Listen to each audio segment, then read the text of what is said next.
দায়িত্ব পালন অসম্ভব করে তুললে জনগণকে সঙ্গে নিয়ে সিদ্ধান্ত নেবে সরকার। পদত্যাগ নয়, সর্বদলীয় বৈঠক ডেকেছেন ডক্টর ইউনূস। আনিসুল হকের বান্ধবী তৌফিকার বিরুদ্ধে দুদকের মামলা।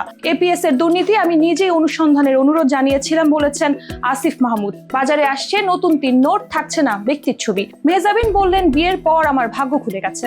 আমি শার্লিন, আপনারা দেখছেন টাইমস ফ্ল্যাশ।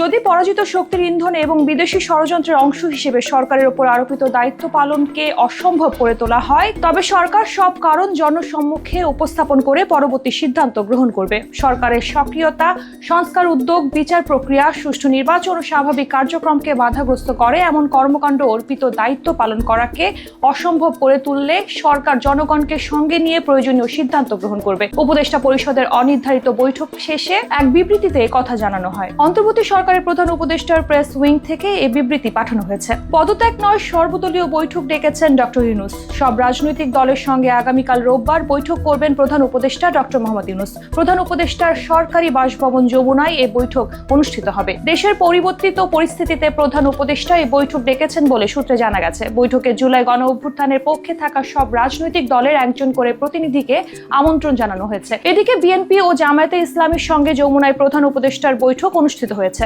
সাবেক আইনজীবী আনিসুল হকের বান্ধবী আইনজীবী তৌফিকা আফতাব ওরফে তৌফিকা করিমের বিরুদ্ধে মামলা করেছে দুর্নীতি দমন কমিশন। মামলায় তার বিরুদ্ধে 56,61,00,000 টাকার অবৈধ সম্পদ অর্জন ও অর্থ পাচারের মানি লন্ডারিং অভিযোগ আনা হয়েছে। পাশাপাশি তার 88টি ব্যাংক হিসেবে 374,51,47,984 টাকা সন্দেহজনক লেনদেন করার অভিযোগ আনা হয়েছে। এপিএস এর বিরুদ্ধে দুর্নীতির অভিযোগ ও গুঞ্জন উঠলে নিজেই দুদককে বিষয়টি অনুসন্ধানের অনুরোধ করেন বলে জানিয়েছেন উপদেষ্টা আসিফ মাহমুদ সজীব ভুইয়া। তিনি বলেন, কেউ যদি দুর্নীতিতে জড়ায়, সে যেই হোক, রাষ্ট্রীয় আইন অনুযায়ী তার বিরুদ্ধে ব্যবস্থা নেওয়া হবে। এটাই জুলাই গণ অভ্যুত্থান পরবর্তী বাংলাদেশের অঙ্গীকার। সাংবিধানিক প্রতিষ্ঠান সমূহের নিরপেক্ষতা ও পেশাদারত্ব আমাদের নতুন বাংলাদেশের পথে এগিয়ে চলার প্রমাণ। এই উপদেষ্টা আরো বলেন, শুরু থেকেই রাজনৈতিক উদ্দেশ্য প্রণোদিতভাবে আমাকে জড়িয়ে বিভ্রান্তিকর পারসেপশন তৈরির চেষ্টা চলছে, কিন্তু আমার কাছে সত্য ও নৈতিক সাহসী মুখ্য।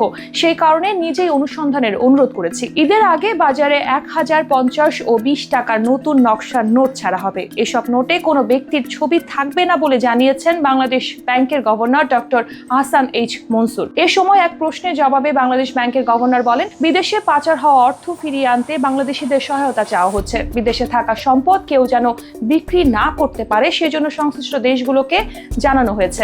নিজের মুক্তি পাওয়া প্রথম সিনেমাতেই জোড়া পুরস্কার পেয়ে উচ্ছ্বাসিত মেহজাবিন প্রতিক্রিয়া জানাতে গিয়ে বলেন, আপনাদের ভালোবাসার কারণে এতগুলো বছর ধরে আমি এই পুরস্কার পেয়ে যাচ্ছি। প্রিয় মালতীর জন্য পেয়ে আরো ভালো লাগছে, কারণ প্রিয় মালতীর মতো গল্প আরো হওয়া উচিত। জোড়া পুরস্কার জয়ের সন্ধ্যায় স্বামীকে মিস করছেন জানিয়ে মেহজাবিন বলেন, আমার মনে হয় বিয়ের পর আমার ভাগ্য খুলে গেছে। মেরিল প্রথম আলো পুরস্কারের 26তম আসরে প্রিয় মালতীর জন্য জোড়া পুরস্কার পেয়েছেন মেহজাবিন। এরকম আরো তথ্য পেতে চোখ রাখুন বাংলাদেশ টাইমস.com-এ।